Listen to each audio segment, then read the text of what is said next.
Now, China has said it strongly opposes, quote, the U.S. intimidation on trade, stressing that Beijing will not accept any negotiations if they're hijacked unilaterally. China's Commerce Ministry said Washington's approach to trade could trigger a domino effect and that it must withdraw from its unilateralism. The ministry also said that all options are on the table regarding the U.S. trade issues. It, however, noted that Beijing does not want a trade war with Washington. U.S. President Donald Trump has announced tariffs of up to $60 billion on Chinese imports. Trump says the move is in response to what he calls China's theft of American intellectual property. Beijing says the U.S. trade measures reflect a Cold War attitude and are a blatant violation of the World Trade Organization's rules.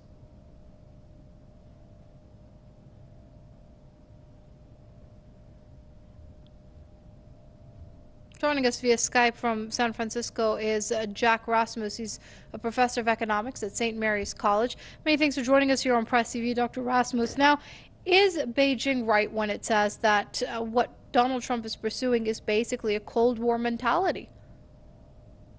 Well, what Trump is doing is not unique. Ronald Reagan did it in 1985-86, targeting Japan, and before that, Richard Nixon did it in 71-73, targeting Europe.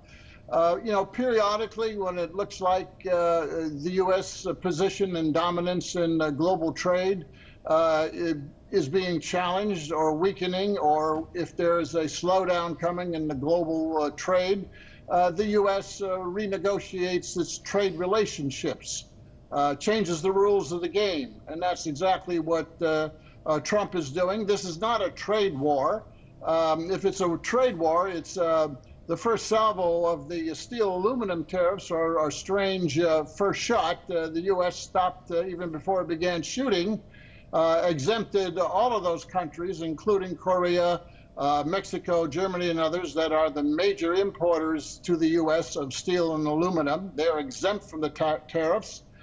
Trump then turned towards Korea and negotiated a template, which he will use to go back and negotiate with the NAFTA countries, Canada and Mexico, and then the Europeans and so forth.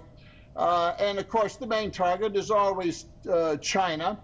Yes, he indicated he would levy $60 billion. Well, he also indicated he would levy steel and aluminum tariffs, which he did not do. So this is just a threat to get the Chinese to the table. I think they will come to the table. I think there will be a negotiation. It won't be a trade war. What the U.S. wants, of course, from China is more access to the Chinese market, particularly for the banks, U.S. banks and financial interests. And they also want some guarantees that the Chinese aren't going to steal software from the U.S., which is called intellectual property. So it's not a trade war. And the rest of the negotiating partners of the U.S. will soon fall in line. That includes Europe and the NAFTA countries.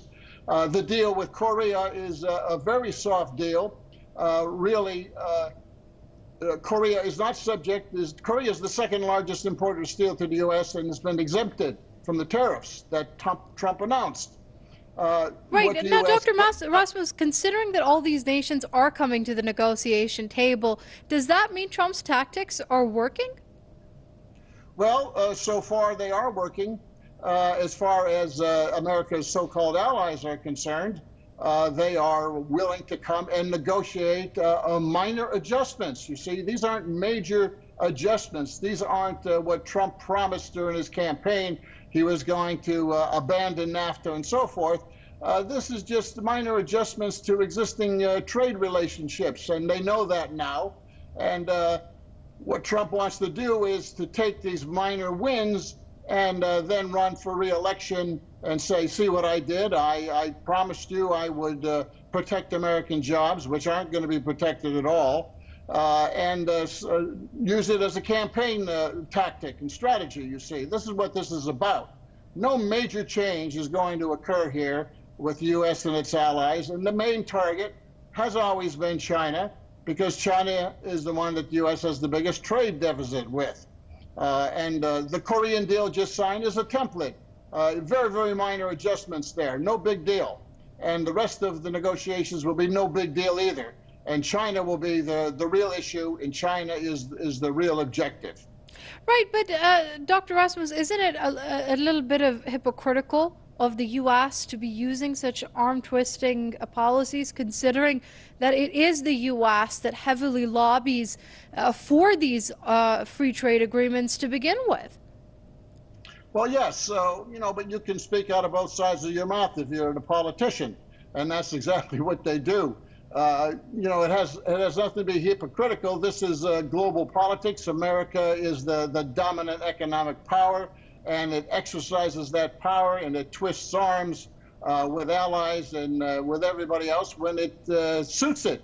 As I said, Nixon did it, Reagan did it, and we are entering an era where U.S. global economic power is weakening, and Trump is renegotiating the rules of the game. And this is what the U.S. does because its currency is the dominant currency, and it can do so. Okay, let's wait and see how this pans out. That's Dr. Jack Rasmus, professor of economics with St. Mary's College, joining us via Skype from San Francisco. Dr. Rasmus, it's always great having you with us here on Press TV.